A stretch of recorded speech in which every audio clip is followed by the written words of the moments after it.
Never have two trustees. Tell you it is going to wind up biting you. All it does is it enables greed for one person. If there's two people on a trust that are equally in charge, then nothing will ever get done. I've seen it happen multiple times. I have a client going through it right now. Both sides are claiming the other side is doing something wrong. We have a house, multiple offers on it, and it's going nowhere. It's pissing off buyers, it's pissing off agents, it's making it very difficult for this problem to get handled. Each one is threatening to sue the other one. Everyone is lying and talking about this and you did that. And it's just not a fair thing. At the end of the day, when you buy a house, put the house into a trust and have one trustee. Have a chain in case that one person dies or what have you. But at the end of the day, have a trust with one trustee. I can guarantee you yourself. The purpose of a trust is to solve the problem after you pass. Death and taxes. Those are two sure things that you get to see in life. There's nothing you can do about it. Taxes, there's loopholes that are legal and billionaires are doing it to lower it, but you still have to pay taxes. Trusts alleviate that. And now, because one person forced the previous owner to put them on the trust, or having massive issues with having to mitigate the entire estate. It's just been a horrendous nightmare for my client. And I feel sorry for both of them because both of them think that they're in the right.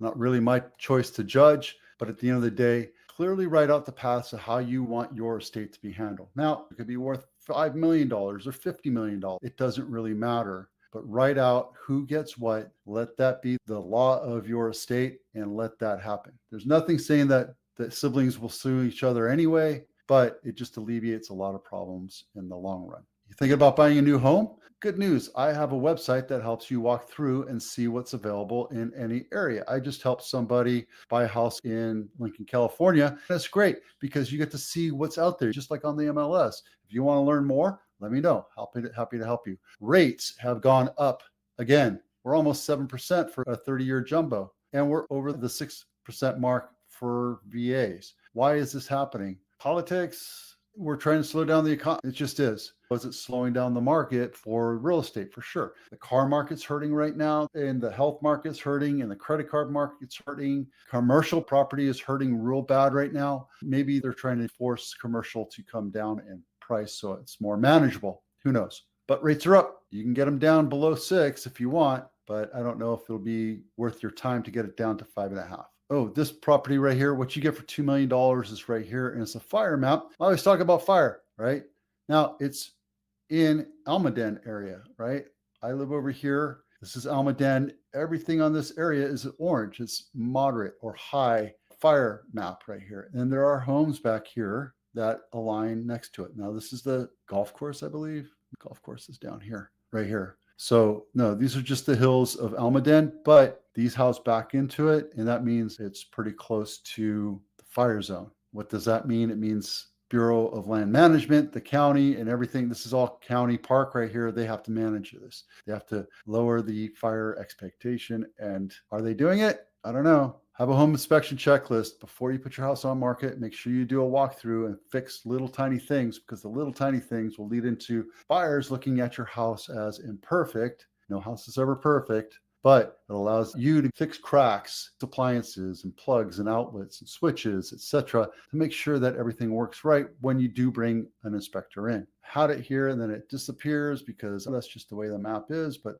there you go. It's close to it. It's across the street from Camden Ave, but it's still close to the fire range, something you have to be aware of. And there's always options to look. But I wanted to look at this because it's a brand new listing. What you get for $2 million, Santa Clara County, 4-bedroom, 2.5 bath, over 2,000 square feet, built in 1972. It's a nice looking house. Before we bought this house, we were looking at buying a house with the same floor plan. I don't really like it because your entryway is blocked by the stairwell, but what you get for $2 million, guys. I like the granite countertops. Looks like everything was updated and remodeled, even including a white, glossy white fridge, a nice pool, a little bit dated bathrooms, but you have a nice pool and a nice pergola to keep the sun off. the living area. This is a nice split level, great for living on hills. It's a beautiful house. I love the fact that they have floor plans. If you're going to list a house, make sure your agent puts floor plans into the house, because this allows